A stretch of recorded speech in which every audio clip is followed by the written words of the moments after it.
I just can't take no pleasure in killing. Just some things you gotta do. Don't mean you have to like. I like to dissect girls. Did you know I'm utterly insane? You want to know what happens to an eyeball when it gets punctured? You got any idea how much blood jets out of a guy's neck when his throat's been slit? Whatever you do, don't fall asleep.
Reborn through Black Mass. DJ Nubis, Mr. Tony the Dead. We are the Ghouls of Midnight. And we are here tonight, to talk about 1981's Dragonslayer. My pick for this week. As you all know, Mr. Tony and I switched the rule. We now pick our picks on the channel that we're going to be doing the pick on. So we're on a simpler schedule so we don't confuse ourselves. Right. So Dragonslayer is a 1981 American dark fantasy film directed by Matthew Robbins from a screenplay he co-wrote with Hal Barwood. Stars Peter McNichol, Ralph Richardson, John Hallam, and Caitlin Clark, not the basketball phenom. And it's also through Paramount Pictures and Walt Disney Productions, which is very interesting because I just read this was a PG movie, but it was far different than Popeye, which came out a year earlier. And people probably took their kids thinking that this was going to be like a kid fun movie, but it's much darker, much gorier, and a little bit of brief nudity in there. So you had not seen this prior. Nope. So what was your first impressions of Dragonslayer? Like I never saw a trailer for it. I've heard the name. I was thinking like it was a video game. What's that dragon? Dragonslayer. That's what I was thinking. I'm like, is this a video game? And it's obviously not. But yeah, going into it, like I'm all into these kind of movies, like fantasy. I love Lord of the Rings and all that kind of stuff. I'm the guy that can love Lord of the Rings and Star Wars and Star Trek. You know, I don't need to be on a side. I like them all. But yeah, I didn't know what to go into this, and it was fun. It was very fun. So basically, the story that we have is you have a little town, and they're being terrorized by a dragon. So what they had to do in order to appease the creature, which is called Vermithrax, they have to sacrifice. I can't remember how often it is, but it's like a virgin girl, like every so often, to appease this dragon's appetite to keep it from destroying their village. So they've been doing this for a while. They do like what's called a lottery. Yeah. Anyway, we have a group of youngins and other people who are trying to find another way to destroy the dragon and stop the lottery. So they're out on this quest to go find this wizard named Ulrich. And Ulrich has, I think, Ulrich is played by Ralph Richardson, and basically he has a young apprentice who is played by mythical. His name is Galen. And so these young people set on their course to go recruit Ulrich to destroy the dragon. Now, in the quest of this, the king of this little town, this city, it's not really a big city, it's like a town, really, a village. Yeah. He has like his knights and henchmen who are going to kind of impede here because they rather keep it the way it is. They like doing what they're doing. They're really, I guess you could say, religious based. They feel like this is the only way to keep the dragon at bay. They don't think that anybody can kill it. Yeah. And so they want to keep it the same way. They don't want, they're just old school boomers, don't want to change, don't want to kill the dragon. Right. So basically, he'll send his henchmen to go kind of like stop this group of villagers from bringing this wizard to come kill the dragon. Yeah. Now, what ends up happening is, as Ulrich and Galen decide they're going to go and help these villagers, they start heading back towards the village, but then are interceded by these knights or these henchmen. And in the process, Ulrich is killed. Mm-hmm. So now he didn't even really make it out of his right.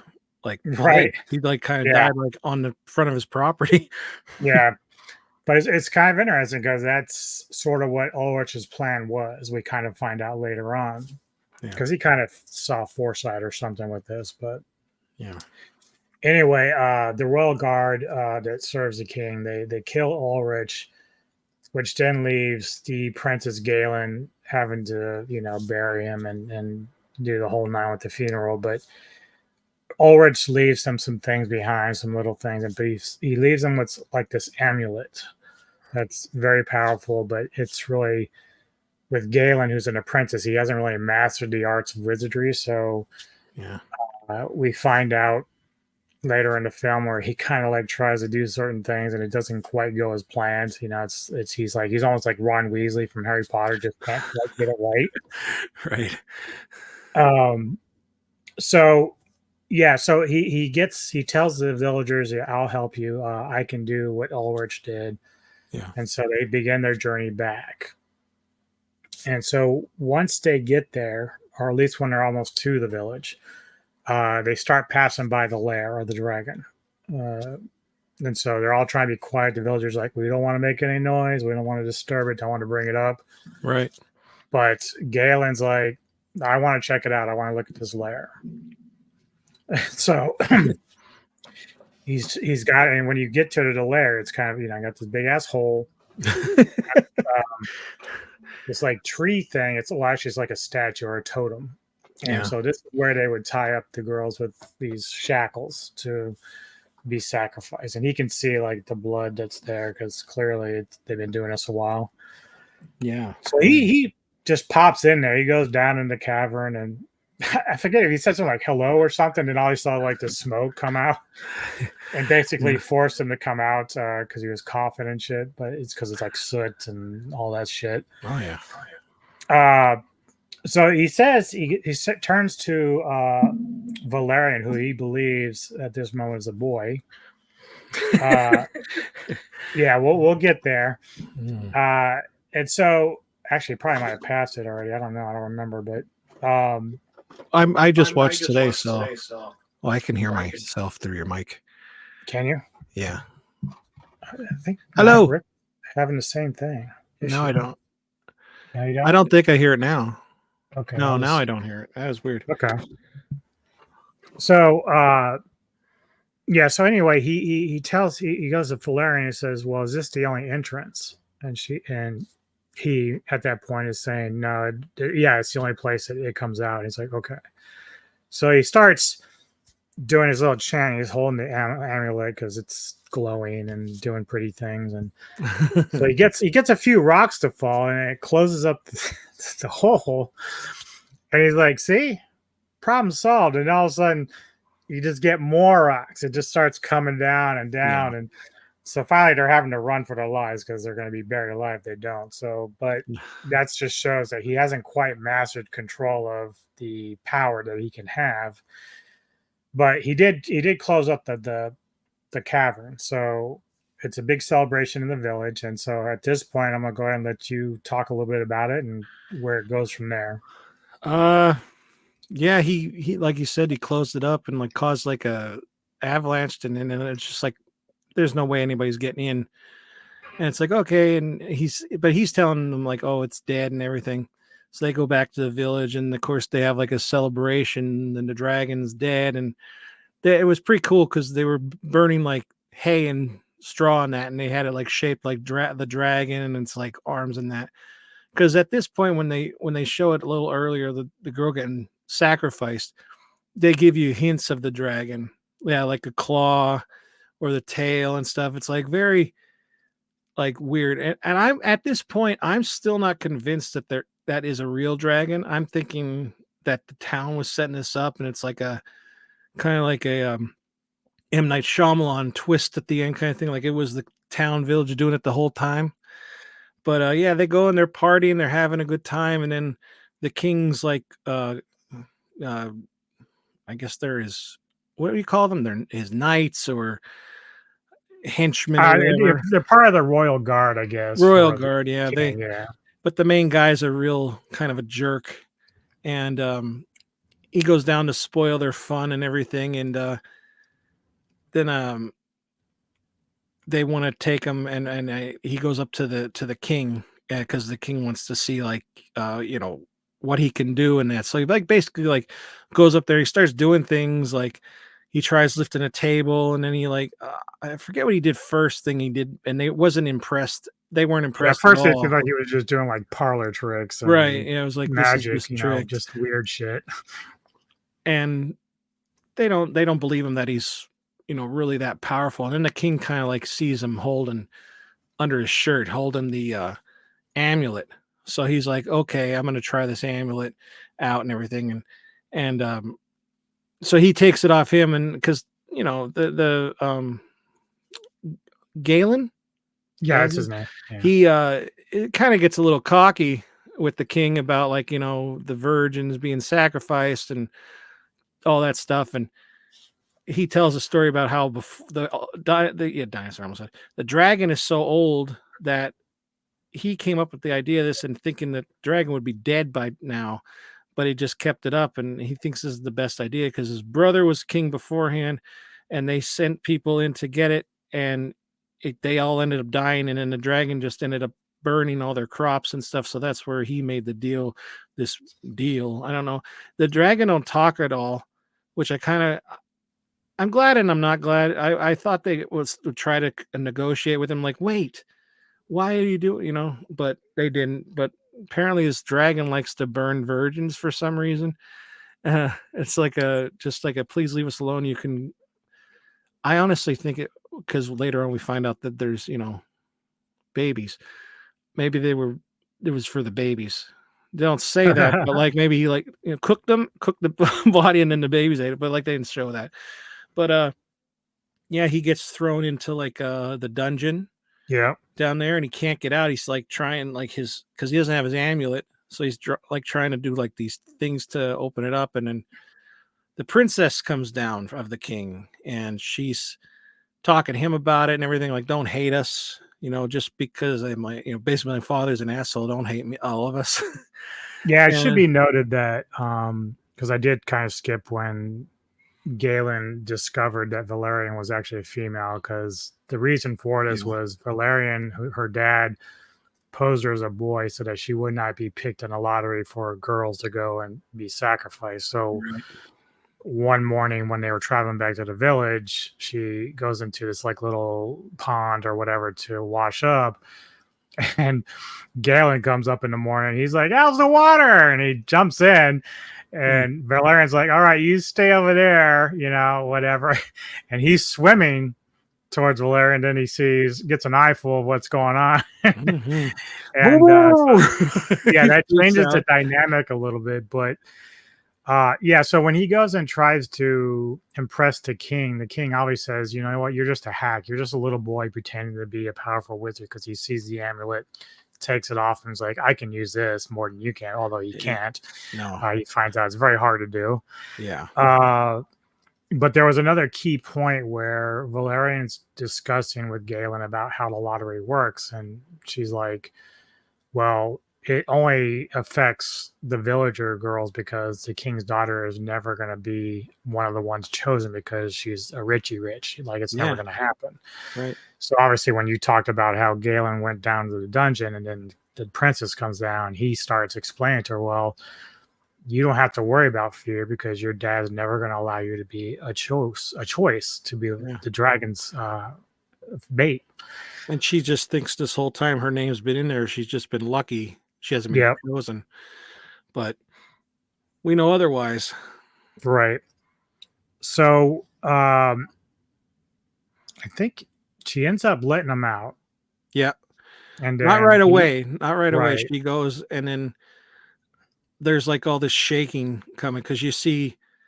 Oh, that's right. Because it's actually the king, I think, lets him go. No, she lifts it up. That's actually the cool part, how he gets out. I guess the dragon is, because they don't know how far underneath. There's caverns all underneath. So this dragon's must be blowing fire underneath. And you just see all this smoke coming from the rocks. And then finally he gets out. And then things are starting to go, the earth's starting to crack and all that. They're all crazy. And then she goes down and unlocks it. And he gets out, and she just kind of go, I'm not looking at you. And then he runs out, and he wants to get his amulet, and he gets on a horse, and he's riding. They wouldn't let him leave, and so he's riding around through the thing. Finally goes, and he's kind of about to be captured, and then the wall falls apart, and he runs out and escapes into the field, and he goes from there. And I thought that was pretty cool, that whole scene. Yeah, it was a cool shot of him jumping over the wall a little bit to get out into the field. And he told all them, they're like, it's dead. He's like, yes, it's dead. And it's nobody saw it die. He's just assuming it's dead, or at least trapped. Yeah. And no, that dragon's nope. Yeah, and that's pretty much because when he gets freed, that's when the dragon's free, and it's torching the fuck out of the village now. It's taking its vengeance out. Yeah, just like what the king said it would do. Yeah. Yeah. Really? So now the king is looking he was right. Everybody else is wrong. But this, of course, followed before where they were celebrating. And of course, Galen was dancing around with Valerian. So they've got this little bit of romance going on. Mm-hmm. But it does lead to. She Oh, go thought ahead. the dragon was dead. So then she's like, it's good. It's okay now to show everybody I'm a woman. Yeah. And everybody was kind of shocked, didn't really say much. And he just, like you said, he started dancing with her and everything was cool. I didn't know when I first started watching, I didn't know if like we were supposed to like really believe that like she was playing a guy or if it was going to turn into like one of these. I thought it's like watching like a burial ground. It's like, are we supposed to believe that he's a little boy when he obviously isn't? But they didn't play it like that. She was a female. So yeah, it was interesting. I'm like, that's a Yeah, you could girl, kind right? of tell she was still a female, but it's like, I guess until you understand, like, because they really don't talk much about it, like in the beginning. So it's like they don't really address it one way or the other. They just say the name's Valerian. Yeah. But it isn't until she kind of sneaks away, jumps in the pond, and then of course, when Galen realizes, oh, she's a chick. Well, that's when you're like, okay. And then you realize when you talk to the dad about the lottery, well, now it makes all sense. Like why they're doing this. Yeah, because there's only the daughters in that. Yeah. The one lottery you don't want to win. Right. And so that does lead us to another lottery. The king's like, all right, we know the dragon's not dead. We have to go and appease it. So now we're going to have a new lottery. And of course, the royal guard's telling Valerian, like, well, guess what? You get to join the ranks in the lottery. And of course, dad's like pissed off, but you know, what can you do? It's part of the whole kingdom now. Mm-hmm. So as they start drawing, they have like this right-hand priest or whatever that hangs with the king, and he's pulling the cards out, and he doesn't read it. He's like just kind of sitting there, and then the king's like, read the tablet. And so he goes, all right, well, it's Princess, I forget her name. Let me see if I can pull it up here real quick. Princess Elspeth? Princess Elspeth. Yeah. So Princess Elspeth, the king jumps up right away. It's like, oh, that's not the name. He must have read it wrong. And now all the people are like, oh, no. Yeah. Yeah. That so then he's like, oh, it's too hard to read. We'll pick a new one. It's funny. And so he does. And then it's like, same one, same name, same name. And I thought this was actually a cool part because the princess herself rigged it to where only her name would appear. Yeah. So this is somebody who has, and even all the way through the end of her life, like, I know I'm giving it away, but this movie's old, but she stood by her conviction about it all, one way or the other. Even when Galen attempts to rescue her due to request by the king, who's now like forced to like give the amulet back to him, says, please save my daughter. Yeah. And it's like, oh, you were fine with all these other people dying, but your daughter's up there? Oh, yeah. It's different now. Yeah. So anyway, the princess is like, yeah, you know, you all have been sacrificing and taking the risk while I have not. And so she's going to stand by and she's going to be the one to appease the dragon. Yeah. And so as she's up there, of course, we just talked about the king gives the amulet back to Galen, says, do what you can to go save my daughter. And in the process, he make what's called the Dragonslayer. It's like a spear, and it's fucking awesome looking. Yeah. And it takes a while to make, but it's really cool. And then, of course, Valerian comes up with a clever idea to take the dragon scales and make it a shield, which is brilliant. Yeah.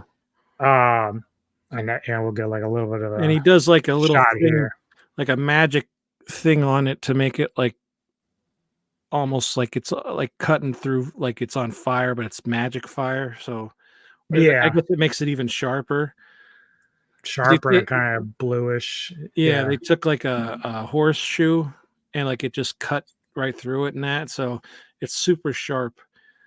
Which plays really a factor later. Yeah.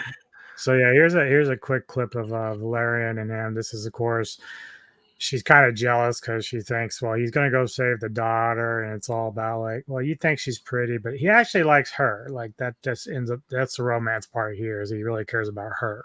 Yeah. So that was nice. So Galen is going, and now he's going to attempt to save the princess and kill the dragon. That's his goal here. Yep. And I'll show a little footage of him playing around in the lair while we talk about it. So he goes and before he can even get down in the scenes that you're seeing here, he has to get in a fight with the main royal guard guy who is Tyrion, I think is his name. Yep. Yep.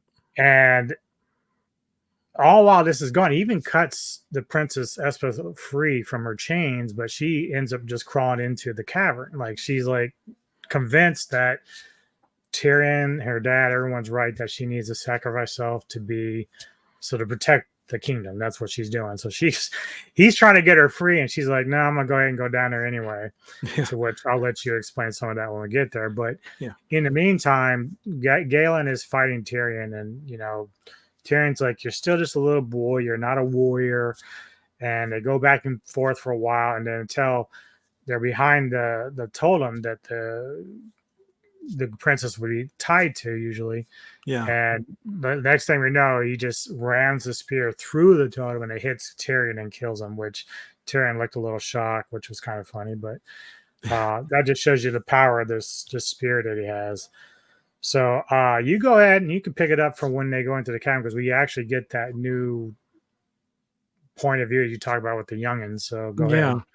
He goes in to obviously fight the dragon, and he comes across the princess, who unfortunately has died, but not from the big dragon, from the babies. Mm-hmm.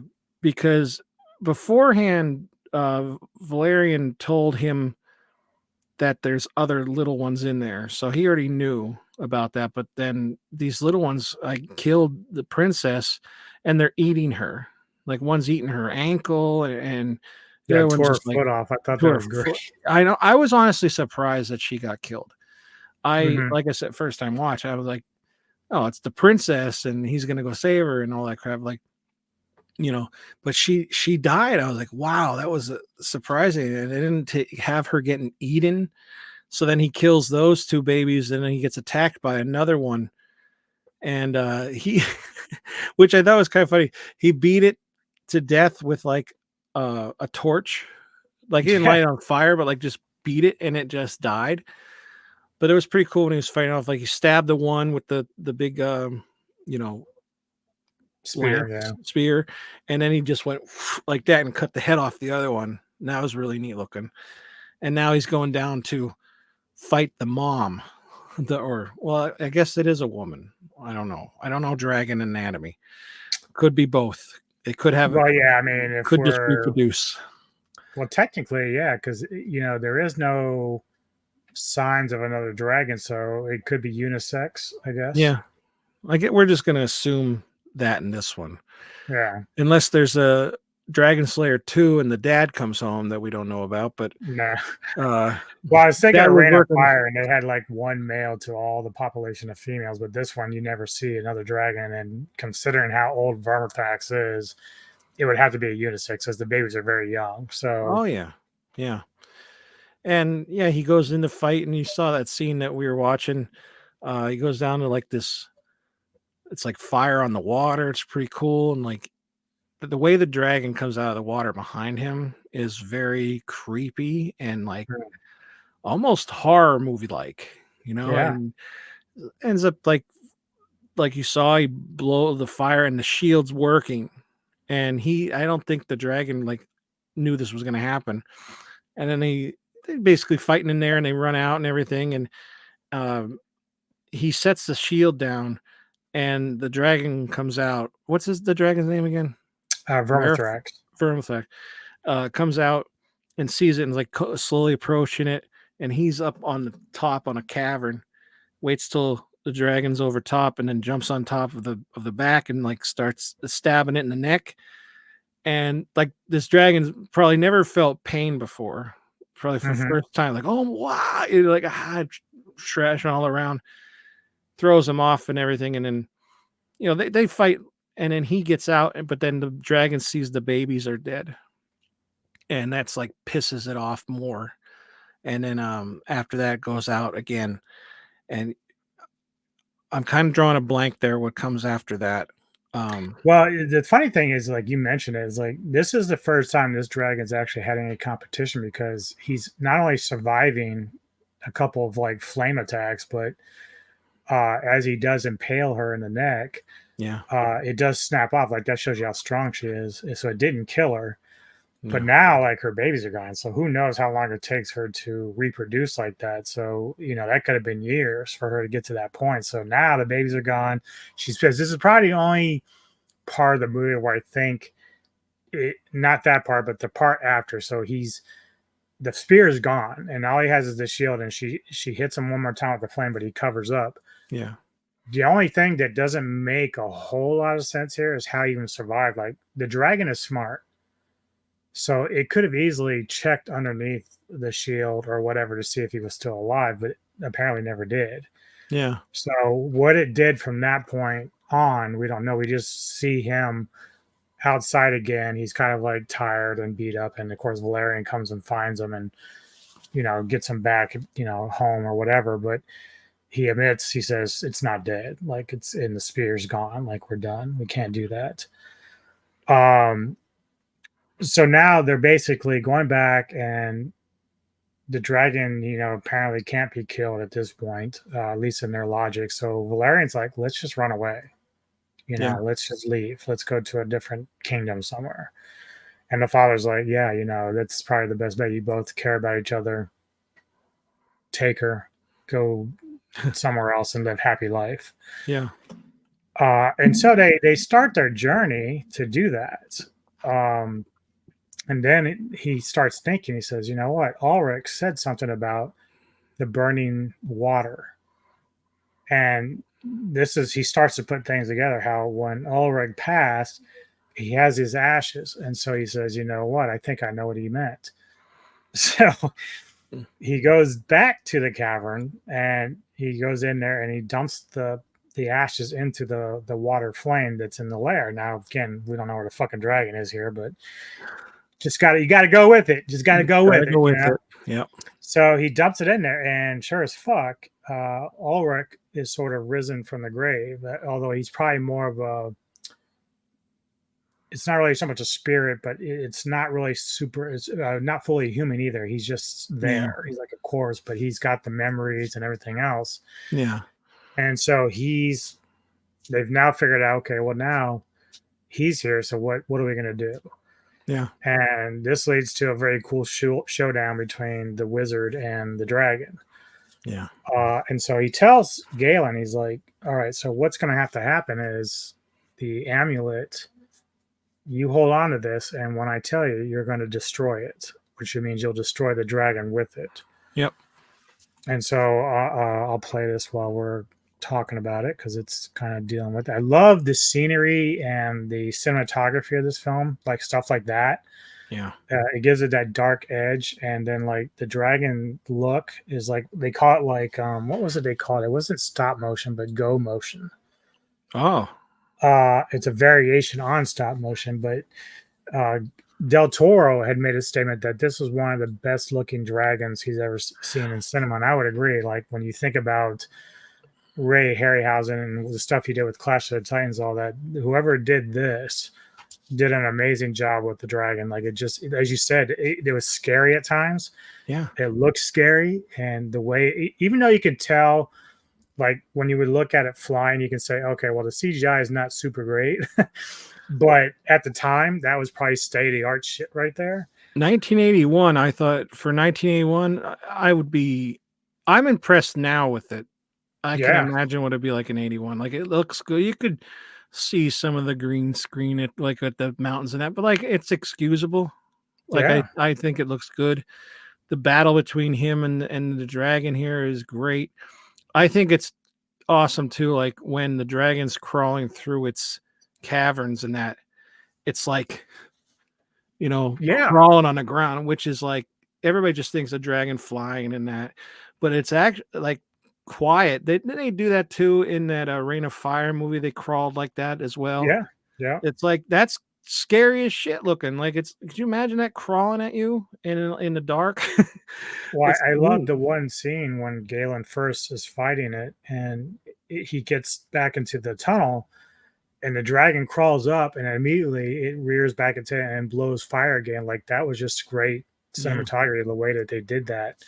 Yeah. and it looked real. Like that's probably the biggest impressive thing about the dragon in this is just how real it actually looks. Yeah, it does look. It looks awesome.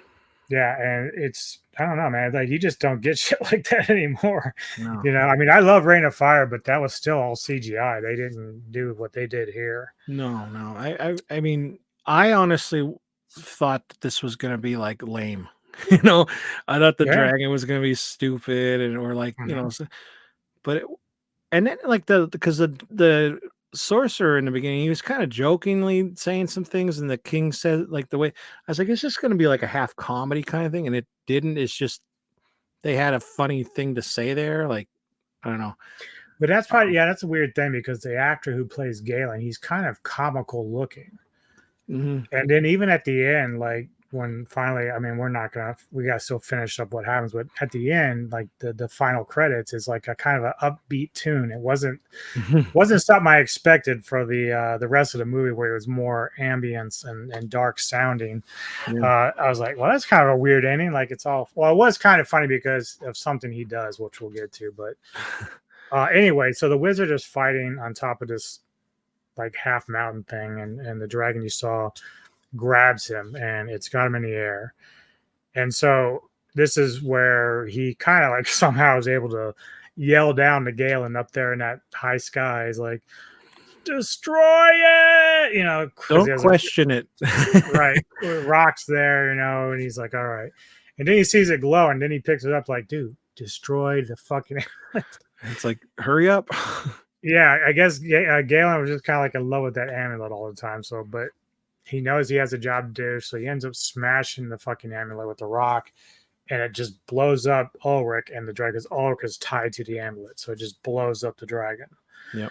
And as it's kind of falling, you know, it's like this lake to which Galen and a lot of the villagers go and they're looking. I actually like the death look of the dragon as well. Very attention to detail. The guts are all over the place.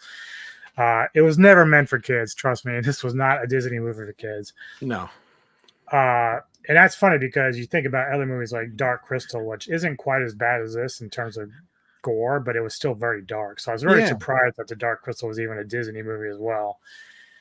But so the special effects for the dragon are amazing. And then, of course, as they're all kind of looking at the dragon, we see the king show up. And, of course, he's going to take credit for the kill. Like he takes the sword, impales the dead body like an idiot. And his guy on the right's like, yeah, King Cassidorius is the dragon killer. Yeah. And of course, all the villagers are like, yeah, we know this is bullshit, dude. Come on. Unbelievable. You know, whatever. Like, go ahead. I don't. Oh, what a jerk! I saw that and I'm like, are you seriously going to take credit for all that? Right. Oh my god. Yeah. It's like he felt bad more for his daughter than him. Like his daughter had more guts than he ever had. Like that's the worst part of it all. 100%. Yeah, I was kind of thinking like she was gonna live and he would die, and then she somehow become like queen, and then you know, you're welcome to stay here if you want. Like, no, we're gonna go. And then they go, you know, kind of one of those. Yeah, kind of like Conan the Destroyer. Like, will you be my king? I'm like, no, I got it, girls. Thanks. Yeah. Right. So then we get to the very end, and they're walking. They're obviously going to travel to another kingdom or something. I don't know. It's still part of the plan, I guess. Yeah. So I forget what she says to him, but he's like, he says something to the effect of, I just wish we had a horse. Oh, yeah. And then he hears like this horse from the distance behind him. It comes up over a hill. And she looks at him because this is where this moment where he's kind of playing it off like, oh, I still have power without the amulet. I can still wish things. Yeah. I mean, she has this goofy look on her face, and she's like, what the fuck?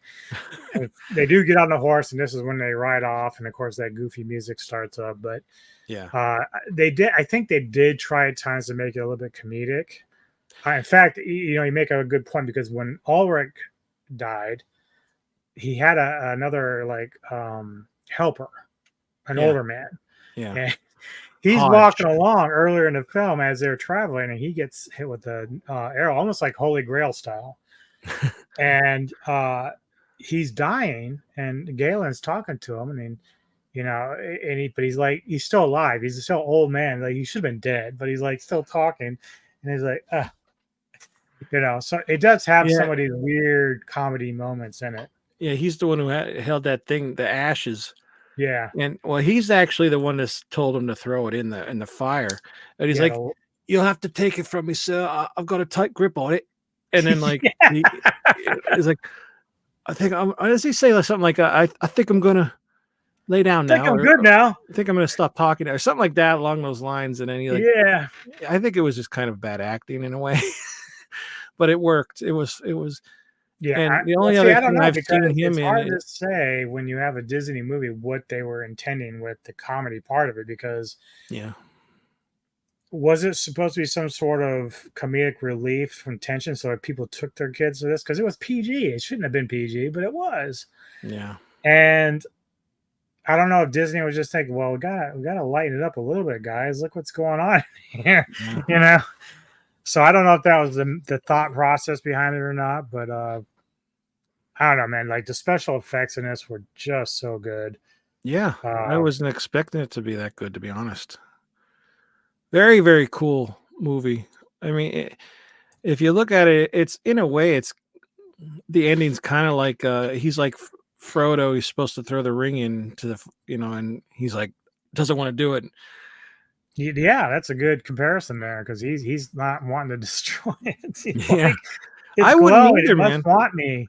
I wouldn't want to destroy it, but like if Ulrich came back in a green flame walking across the wall, I think I'd listen. Well, yeah, I mean, that's your teacher. I mean, I'd be like, look, he knows what he's talking about, man. Yeah, because he, like, when he yells to him, even he looked like concerned, like, Galen. Yeah, what are you waiting for? Fucking do it. I told you know when, and you should have known already. I mean, Lord knows if Valerian wasn't there, he'd probably like, I'm sorry, boss, I gotta go. I got this amulet now. I'm gonna leave. You know what? We'll kill it with the amulet. Yeah. But yeah, and that's another thing too with him, with Hodge getting his shot with the arrow. That's where Galen like sees in the water, he sees like the image, and he sees the bad guy. Oh God, what's his name? Tyrion sees him shooting an arrow, and he's like, no, and he runs out, and you see Hodge walking, and right away I'm like, oh no, and then here he got shot. I thought it was a premonition, and he was like gonna save him, and then he didn't. But yeah, Hodge was like short-lived. He's like, all I did was help your master all in and out. Do you think I ever got to thank you? No, I'm gonna miss him. Like, that's like a little funny thing. Oh yeah, that's actually he's huge. The guy that was from Neverending Story. Yeah, no, I just noticed though that so this makes a lot of sense. Okay, so the movie's budget was like 18 million. Now it only made 14 million in the movie theaters, which is sad. But you want to hear something the worst about this? It's good and bad for me. My parents and I were going to the movie theaters at the time that this was released. This was the movie I was going to go see in the theater. When we got there, now my sisters went to see some other animated bullshit, but I was going to go see Dragonslayer. Yeah. We got there, and the last moment, my dad goes, "Do you want to come watch Porky's with us?" So what do you think I did? Because I knew what Porky's was about. Right. And I said, I'm going to go see boobs. Let's go. Were you like 11? That's what I went. Huh? Were you like 11? Yeah. Yeah, it had to be. Like, that was the year I was in the theater. So, yeah. So we went to see that. Now, years later, after I finally got to see Dragonslayer, I was like, what the fuck was I thinking? I mean, I like Porky's, don't get me wrong, but this movie rocks. Sure. And I would have enjoyed the shit out of this in the theater. But on the budget, 25% of it went to the special effects for the dragon, which makes sense. Yeah. But if you ever saw, it was more recently, and I'm going to see if I can pull up the name of it, because where is it? Where are you? And I'm so sorry. It's not listed, but anyway, he actually. So there's a guy named Phil Tippett. I think he did like a recent kind of like animated movie. It's really kind of weird, but it's cool as shit. But he worked on this as well. But he's also the same dude that worked on Return of the Jedi, the other Star Wars films. Oh wow. RoboCop. He did a lot. He does a lot of stop motion stuff, so that makes sense. He's actually very, very talented. Oh, dude. well, then that's why it's good. That's why. Yeah, that makes a lot of sense. Yeah, I get that because I could see like set design is good and all that. What was that robot Ed 209 or something like that? In the RoboCop, he was like the first. Oh yeah, like that the way that stop like that is. That's how the dragon kind of reminds. Yeah, you that makes sense. I could see that. Yeah. Let me see it because probably another reason why I like the dragon so much because of that. He worked on Piranha 78. Oh wow, yeah, Piranha's great. Yeah, I just saw that for the first time too. I just saw Piranha for the first time like last year. Oh man! And I was like, "Oh my god, why this is so cool." Piranha 2, not so much, but the first one's the fucking awesome. They start flying. He worked on Dragonheart, Starship Troopers. He's done a lot of that stuff. Wow. So yeah, he's had his fill of like working on some cool shit. Makes me want to watch more movies that he did this stuff in. Yeah. Just to go back. I've seen most of them, but like I'm sure there's others I haven't. I wonder why it isn't listed in the one film though. Oh yeah, he did the Rancor and Return of the Jedi. That was a cool. Return of the what? Jedi. I thought he said Jabba. The Jabba. Return of the Jabba the Hutt. I could see that too. Though. It's just same kind of motion. Yeah, and I love that. I can't. Yeah, I love stop motion, go motion, whatever, but I do not have the patience to ever do that. Like ever. Like imagine how long it takes to do that stuff. Even now, that stuff that Ray did, like Ray, all the stop motion, it took hours. I remember reading Ray Harryhausen. He's like, sometimes just to do like one movement took like 40 hours. Oh. But the payoff is amazing. Like that's the thing. It's so great. Absolutely. So if you had to rate this film, what would you give it? Ooh. I really liked it. I honestly, at first I was like, I don't know if I'm gonna like this. And then I stopped it last night before bed because it was like getting late. And I'm like, I'll finish the rest tomorrow. And I would probably say I'd probably give it like a 9 out of 10. I liked it. I actually right away I went to see. I was like, "Is this on 4K or Blu-ray?" Like I want to own this movie. So yeah, it's good. Probably I still give it. It's still a 10 out of 10 for me. It's just one of those releases I really, really love. It's funny because it is so high as far as my rating, but like I don't watch it like a ton of times because like I kind of like going back to it every so often because that's why I can just enjoy it more. Yeah. But I mean, you can sit there and argue that it might be a little bit dated, but like you said, and I said, you understand the era that was made in, and you can appreciate what they're doing. Like, and the thing is, despite its little flaws, it's better than half the shit you're seeing in the modern age with CGI. Like 100%. If I compared this to the modern Clash of the Titans, this is way better. Way better. You know Absolutely. what I mean? Absolutely. Yeah. I never hear anybody ever talk about this movie. And it's not horror, but like we said, it does have some scary moments in it, you know? I mean, even if it's not like a scary thing or like the dragon's scary, but like the situation's kind of messed up too, you know, like a lottery for this shit. Like, it's crazy. Why don't you just move? I think if you were like a young teenager, a young kid, and you were like us staying up till like midnight and watching scary movies, and this came on, like it's scary a little bit. Like it's got some creepy effects in it. So I'd leave it on. Yeah. I also like to like toward the end where they're fighting the dragon and the dragon's just flying in the clouds.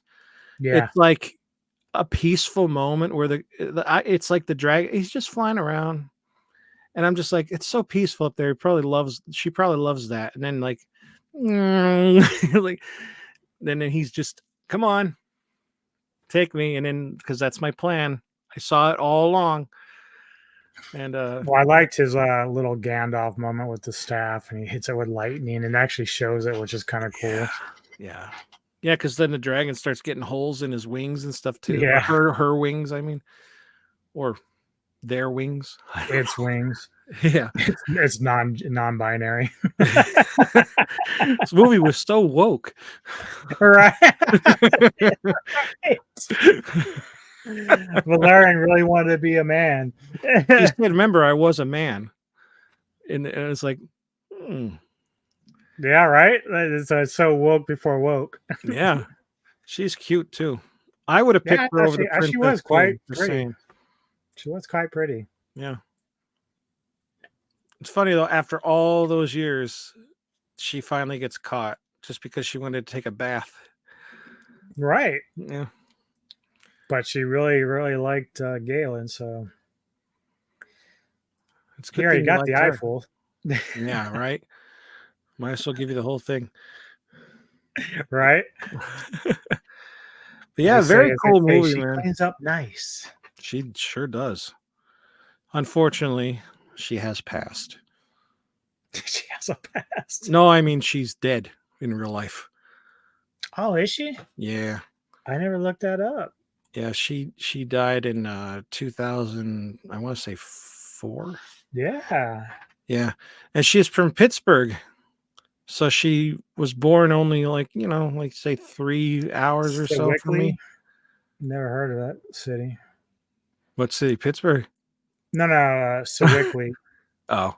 That's where she died anyway. She was born in Pitt, but she died in Sewickley, Pennsylvania at 52. So she was little, still young for a woman, but yeah.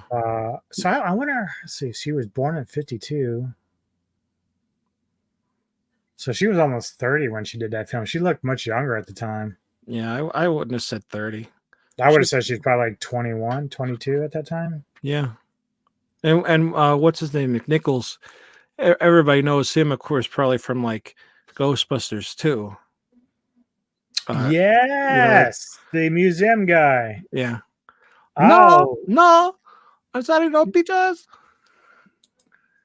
See, that's a funny thing because his expression gives it away. That's how you know. Yeah. And I'm trying to see what else he was in. He was in Ghostbusters 2, Addams Family Values. Mm-hmm. That Bean movie. I think it's just Bean. Oh, he was in Battleship? I didn't know that. I have to go back and find him. He was the ship. That's like a love of mine. People hate that movie, but I like it. No, it's not bad. It's not that bad. It's corny, but like very corny, but fun. Yep. But yeah, so do you know what you're doing next week or no? I have one picked. I don't know if you've seen it or not. I was going to do from 1996 Pinocchio's Revenge. I've heard of it, never watched it. Me either. So we're doing that. It is on YouTube. If for some reason you can't watch it by then, I have another one picked out, but a lot of times, usually whenever you give me a pick, I'm like immediately going to watch it just in case something happens. Or like, we're pulling this, or YouTube decides to do their 3 days gone shit. Yeah. So I try to like go out and watch it soon, but then the problem is once we get around to the following week, I have to make sure to try to rewatch it if I can, because I have to refresh myself. Yeah, because you've watched like probably 50 movies since then.